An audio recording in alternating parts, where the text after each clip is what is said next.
పరీక్షణ్ మహారాజు ఎంత గొప్పవాడంటే విష్ణు భక్తుడు కనుక ఎప్పుడూ పోతాను అందులో సందేహం లేదు. కానీ ఇంకా ఆయువు ఉందంటే తర్వాత సాధన చేసుకుంటాను అనుకోవచ్చు. ఇంకా ఆయువు ఉన్నదే 7 రోజులంటే ఈ 7 రోజులు పరమాత్మని పొందడానికి సాధనకే వినియోగించుకోవాలి. ఇది నిశ్చయించుకున్నాడు ఆ మహానుభావుడు. ఇంత గొప్ప యోగమో చూడండి ఇక్కడ. దానికి ఇంకా పరమాత్మని పొందడం కోసం మహర్షులందరినీ దగ్గర పెట్టుకున్నాడు. అందుకని ఎలా బతుకుతాను, పాము మంత్రం చెప్పండి అని అడగలేదు ఆ మహానుభావుడు.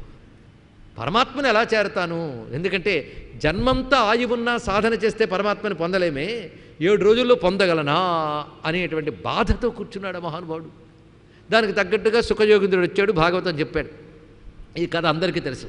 తర్వాత కథ ఇప్పుడు చెప్తున్నాడు ఇక్కడ. అయితే ఆయన మరణానికి సిద్ధమైపోయాడు. కానీ ఆయన ఒక రాజు, ఇది మర్చిపోవద్దు. రాజుని మొత్తం ప్రజలు కాపాడుకుంటారు. ఆ ప్రజల్లో ప్రధానమైనటువంటి ప్రతినిధులు మంత్రులు, సామంతులు, దండనాథులు, సేనాపతులు వీళ్ళందరూ రాజుని కాపాడుకోవాలి. అంతేగాని ఎలాగో చనిపోతట పాము ఎలా కాటేస్తుందో చూద్దామని ఎదురు చూడకూడదని వాళ్ళందరూ తెలుసుకోండి. ఇక్కడ ప్రయత్నం చేయాలి. మరణిస్తాడన్న ముహూర్తం డిసైడ్ అయినా ఆత్మీయులు మాత్రం బ్రతికించుకోవడానికి ప్రయత్నాలు చేస్తూనే ఉండాలి. శాస్త్రం చెప్తాను, తెలుసుకోండి ఇక్కడ. ఇప్పుడు ఈయన బ్రతికించుకోవడానికి ఏం చేయాలి? ఏం చేయాలంటే సర్ప విషం నుంచి కాపాడే వాళ్ళు ఎవరైనా ఉన్నారో చూద్దాం.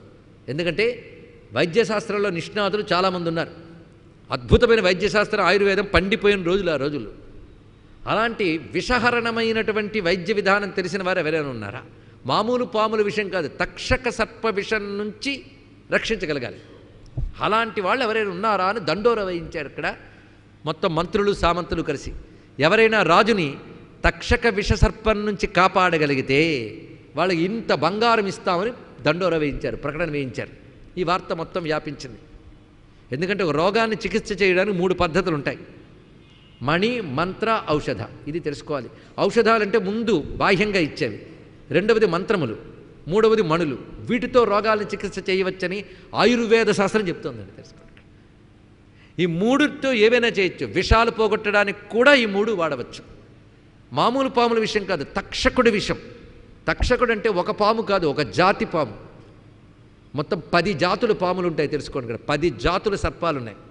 అనంత, వాసుకి, తక్షక, కర్కోటక, శంఖ, కుళిక, పద్మ, మహాపద్మ, శంఖపాల, ధనంజయ. ఇవి ప్రధానంగా 10. ఇంకా చాలా చాలా ఉన్నాయి. మహాభారతంలో ఒక అధ్యాయంలో 1000 నామాలు ఉన్నాయండి సర్పజాతులకి. ఎంత విజ్ఞానము అంటే మనం అనుకుని ఈ పాములకో సర్పజాతులు చాలా ఉన్నాయి. అవి కూడా భూమి యందు సంచరిస్తాయి, మన కంటికి కనబడకపోవచ్చు. ఇవి దివ్య సర్పాలు. అలాంటి సర్పజాతికి చెందిన తక్షక. అది కానీ కాటు వేస్తే నిలవడం కష్టం, అక్కడ క్షణాల్లోనే ప్రాణాలు పోతాయి. అలాంటి సర్పం తక్షకుడు. దాని నుంచి కాపాడగలిగేవాడు ఎవడున్నాడు అంటే అప్పుడు భారతదేశంలో శాస్త్ర విజ్ఞానం బాగా ఉండేది. రాను రాను మనం పోగొట్టుకున్నామండి ఇక్కడ. అప్పుడు కాశ్యపుడు అనేటువంటి ఒక శాస్త్రవేత్త ఉన్నాడు.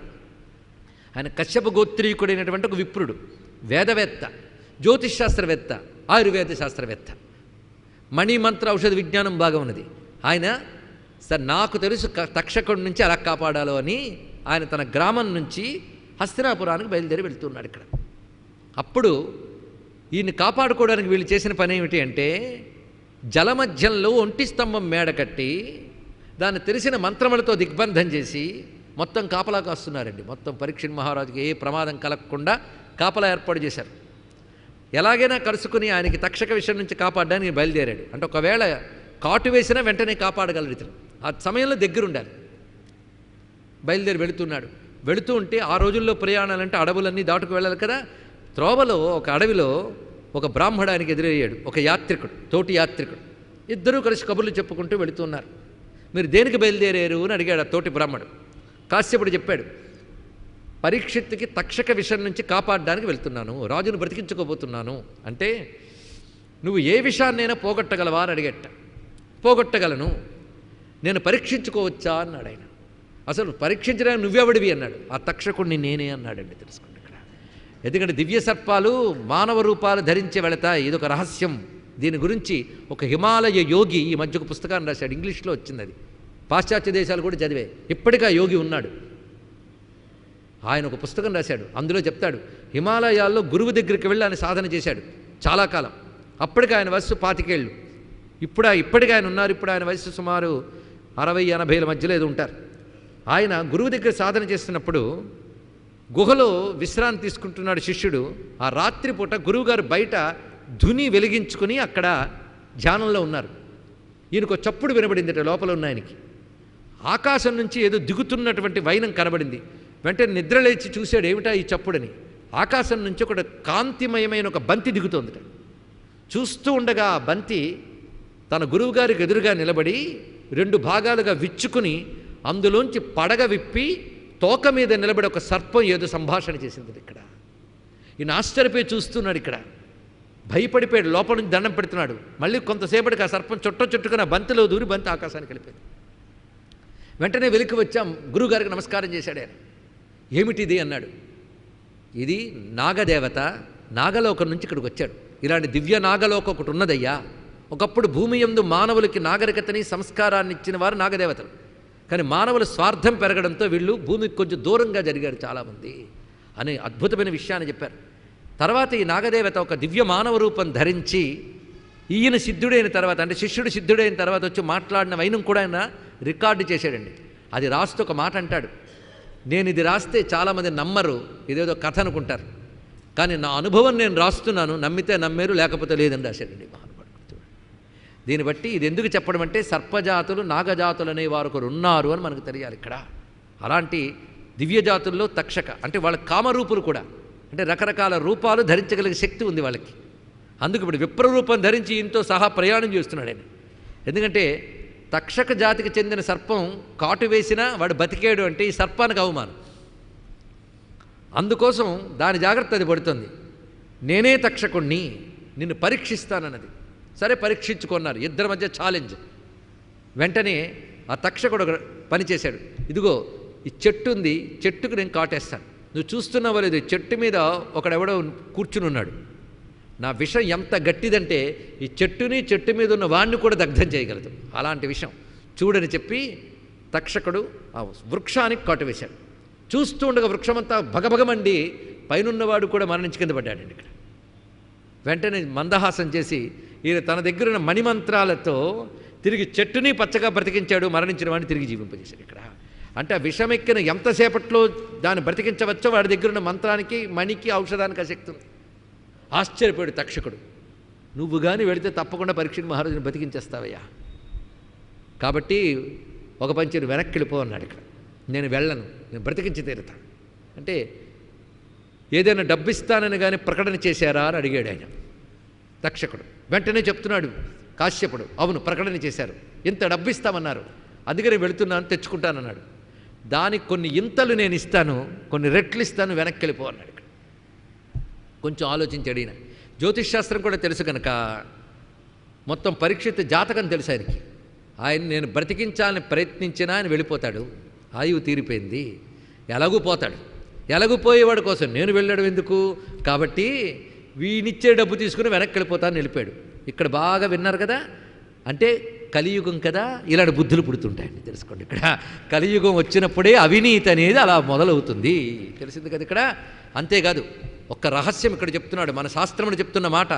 ఇవి కేవలం మనం చైతన్య రహితలమే వింటున్నామే కానీ చైతన్యవంతంగా వినగలిగితే ప్రపంచానికి భారతదేశం చెప్పిన సార్వకాలిక ఉపదేశాలు చూడండి. ఇక్కడ ఏ దేశంలోనైనా విద్య, వైద్యం, ఆహారం ఈ 3 కూడా డబ్బుకు అమ్ముడు కాకూడదు అని పెద్దలు నిర్దేశించారు తెలుసా మనకి ఇక్కడ.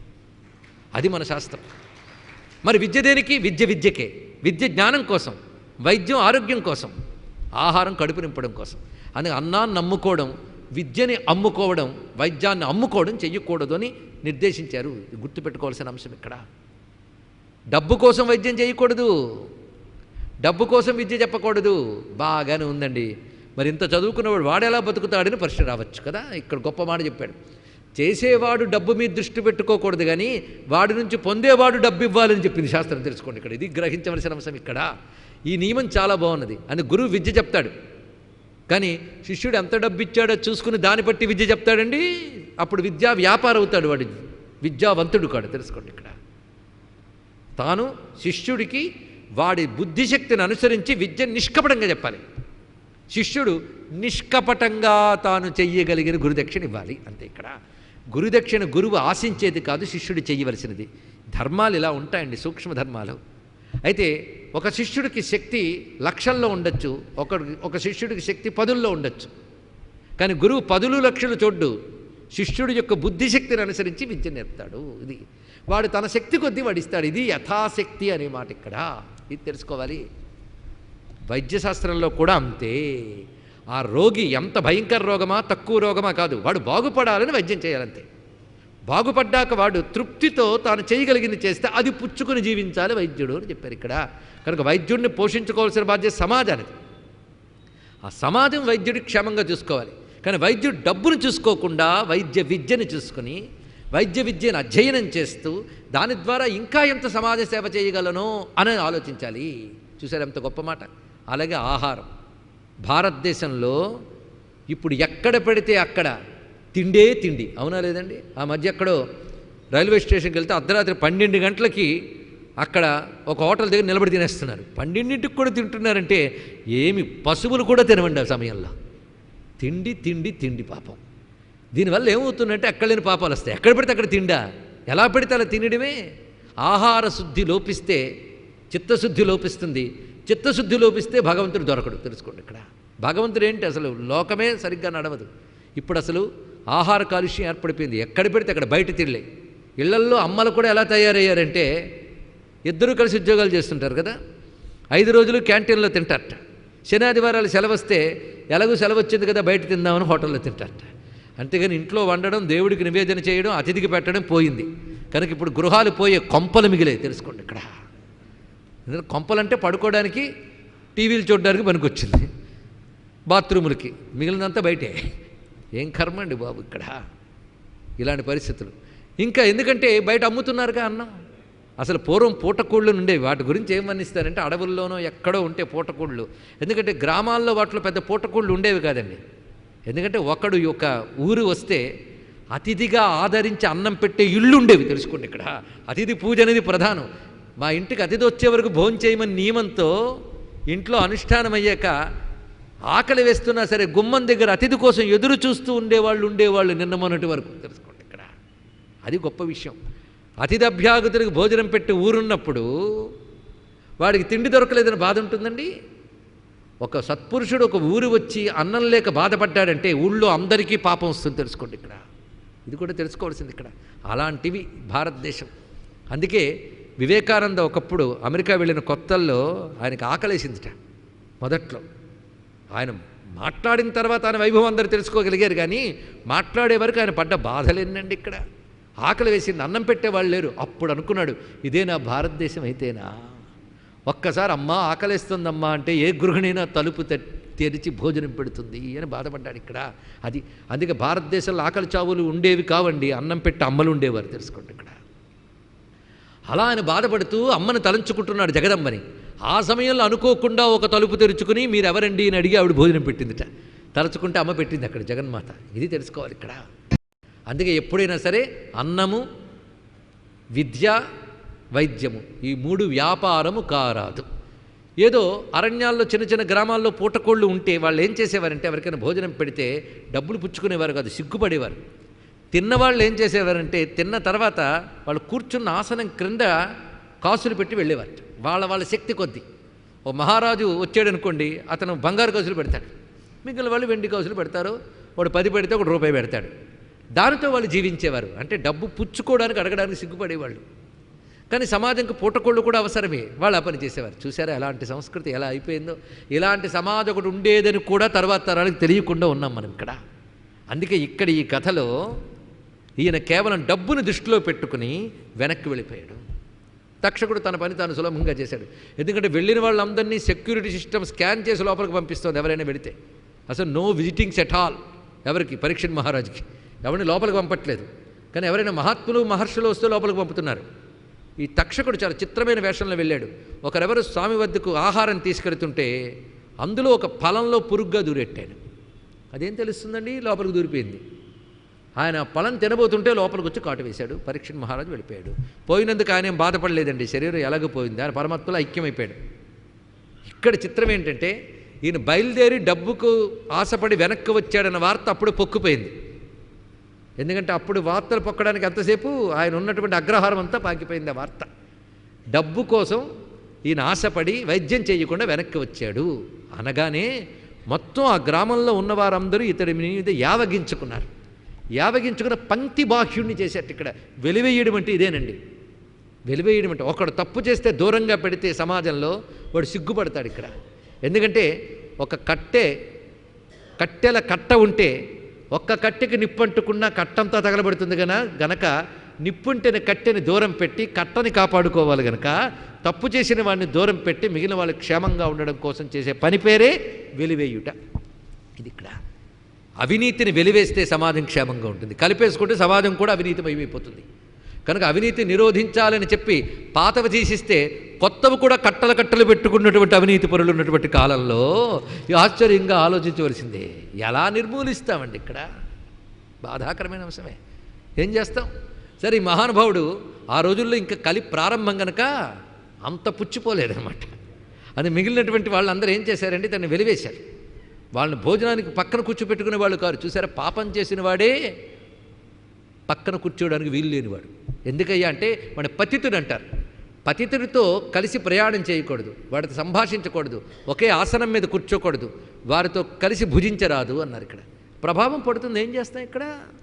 అందుకు వాళ్ళు ఇతన్ని దూరం పెట్టారు. దానితో సిగ్గు. ఒకవైపు శాస్త్రం తెలుసు, పాండిత్యం ఉంది, వేదాది విద్యలు తెలుసు.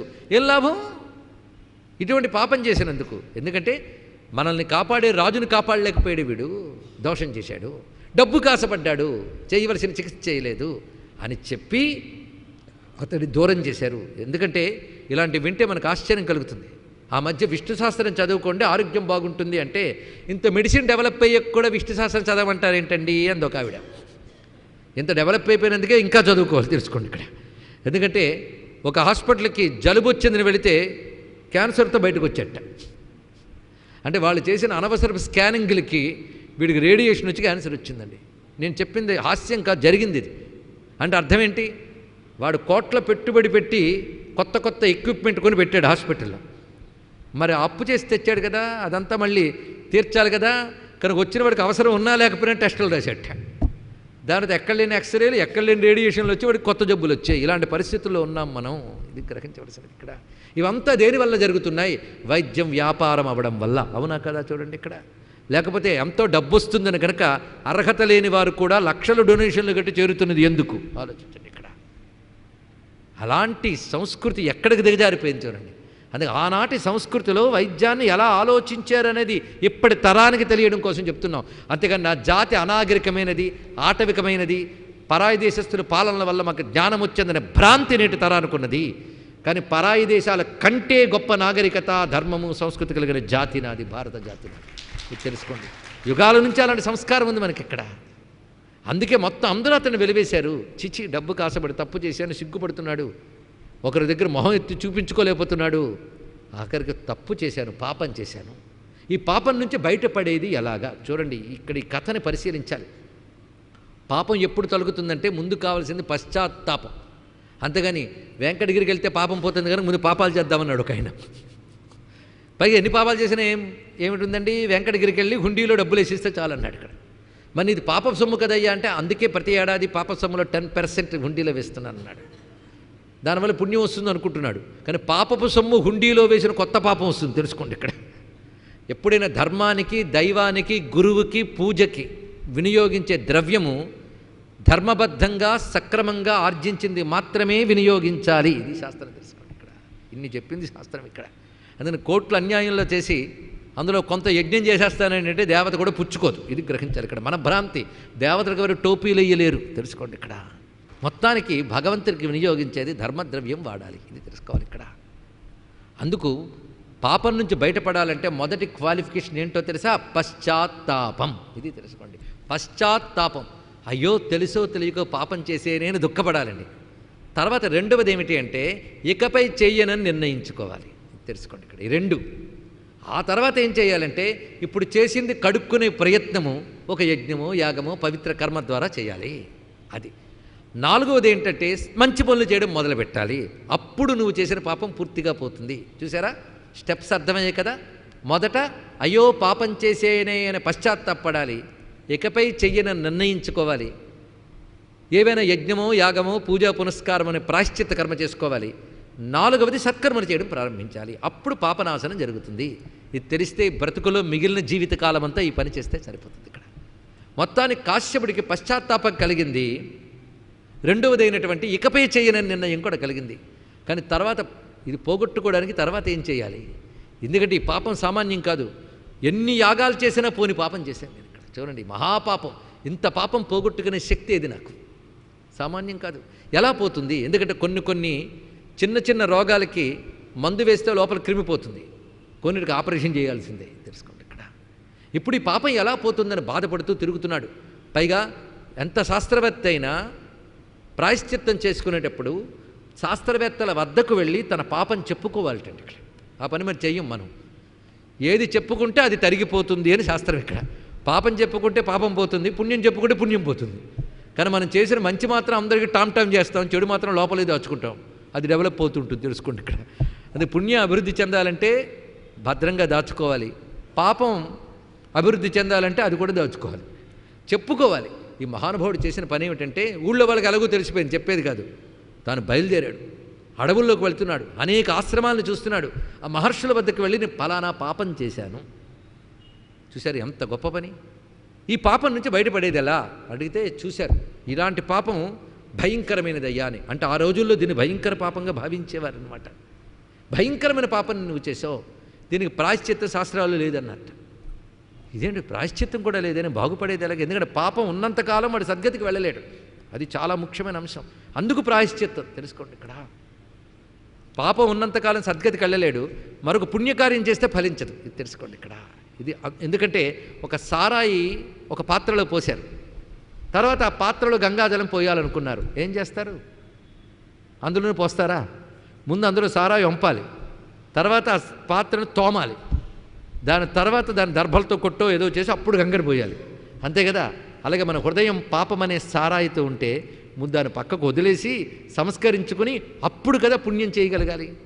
అందుకు ప్రాయశ్చిత్తం మరొక సత్కర్మ చేయడానికి అర్హతనిస్తుంది. ఇది ఒక రహస్యం అండి. ప్రాయశ్చిత్తాల గురించి ఎన్ని తెలుసుకోవాలో. కానీ ఇప్పుడు ఏం తెలిసింది? తన పాపానికి ప్రాయశ్చిత్తం లేదు అని బాధపడుతూ తిరుగుతున్నాడు. కానీ భగవంతుడు ఎంత దయామయుడంటే, ఎంత పాపం చేసినా తీవ్రంగా పశ్చాత్తాపం పడితే మార్గం చూపిస్తాడండి. ఇది కూడా తెలుసుకోవాలి ఇక్కడ. ఆయన దయామయుడు. అందుకే కరుణ కరుణ కరుణ, అదే భగవానుడు. ఆయన కరిగిపోతాడు, ఏడిస్తే తట్టుకోలేడు. ఆయన ఇంత బాధపడుతున్నాడే, ఇతనికి మార్గం చూపించాలి. ఆ బాధపడ్డంలోనే ఇతని పాపం చాలా కరిగిపోయిందండి. ఇది పశ్చాత్తాపం కదా. ఆ తపనన అగ్నిలో చాలా పాపం పోయింది దానికి. చిట్ట చివరికి ఇది ఏం అదృష్టమో కానీ ఒక అరణ్యంలో ఒక మహర్షి దర్శనమిచ్చాడు. ఆయన పేరు శాకల్యుడు. ఆ మహర్షి వద్దకు వెళ్ళి ఆయన పాదాలపై పడి, స్వామి నన్ను అనుగ్రహించవయ్యా అని ప్రార్థన చేశాడు. ఏమిటి? నేను ఫలానా పాపం చేశాను, నేను ప్రాయశ్చిత్తం లేదని అందరూ అంటున్నారు, ఏం చేయాలి అంటే ఒక్కసారి కళ్ళు మూసుకొని కళ్ళు తెరిచి ఒక బోధ చేస్తారండి. ఆ ఒక్క చాప్టర్ కానీ తెలుగులో అనువాదం చేసి ప్రతి డాక్టర్కి పంచాలండి. ఒక్క చాప్టర్ అద్భుతంగా చెప్తాడు. వైద్యుడు ఎలా ఉండాలో చెప్తాడు అందులో మొత్తం కూడా. ఇక్కడ వైద్యుడు అనేవాడు ధర్మబద్ధంగా రోగిని గమనించి చికిత్స చేయగలగాలి. ఒకవేళ తన వల్ల కాకపోతే తనకంటే గొప్పవాడిని వైద్యుని సంప్రదించాలి. నిరంతరం వైద్యుడు అధ్యయనం చేయాలని చెప్పారు. చూడండి, నేను కొత్త కొత్త మూలికలు, కొత్త కొత్త ప్రక్రియలు వస్తాయి. నిరంతర అధ్యయన సంపాదన ఉండాలి. అది వైద్యుడు అంటేనే జ్ఞానవంతుడు. జ్ఞానముతో చికిత్స చేయాలి. అంటే రోగి యొక్క రోగ జ్ఞానం పూర్తిగా తెలియగలగాలి. ఓపిక ఉండాలి, సహనం ఉండాలి. ఇది చెప్తున్నారు ఇక్కడ. ప్రపంచాన్ని రోగరహితం చేస్తాననేటువంటి లక్ష్యం పెట్టుకోవాలి. పైగా రోగి పోతాడని తెలిసిపోయినా, ఏది వైద్యం ప్రకారంగా జ్యోతిష్శాస్త్ర ప్రకారంగా నిర్ణయం అయిపోయినా చివరి వరకు బ్రతికించే ప్రయత్నం చేస్తూనే ఉండాలి. కానీ ఇప్పుడు పోతాడండి అని అనకూడదు, ప్రయత్నం మాత్రం చేయాలి. ఇవన్నీ వైద్యం నియమాలు. పైగా ధనాన్ని దృష్టిలో పెట్టుకుని వైద్యం చేయకూడదు. ఇలాంటి నియమాలన్నీ అక్కడ చెప్తాడు. అంటే అప్పటికే భారతదేశంలో ఎన్ని రూల్స్ అండ్ రెగ్యులేషన్, ఎన్ని కండిషన్స్ ఉన్నాయి చూడండి ఇక్కడ. ఇవన్నీ నువ్వు తప్పేవి కనుక నీకు ఈ పాపం వచ్చింది. ఒక పని చేయి, పశ్చాత్తాపం చేద్దాం. నీకు మంత్రాన్ని చెప్తాను, ఆ మంత్రాన్ని చేస్తూ వెళ్ళు. ఆ మంత్రమే స్వామి మంత్రం. ఇది చేసి వెళ్ళు అక్కడికి. అది వెంకటాద్రిని చేరుకో, స్వామిని ఆశ్రయించు. వెళ్లే ముందు ఆయన్నే జపం చేసుకుంటూ వెళ్ళు. శ్రీ వెంకటేశాయ నమః చాలు. ఆ మంత్రాన్ని జపం చేయి. దాని అర్థం చెప్తున్నాను. కట సర్వ పాపాలని దహించేటటువంటి పర్వతం అది. దానిపై ఉన్న ప్రభువు వెంకటేశుడు. ఆయన్ని ఆశ్రయిస్తే చాలయ్యా, సర్వపాప సంహారం చేస్తాడు. ఈ భావం తెలుసుకుని జపం చేయి, నీకు తప్పకుండా చాలా మంచిది.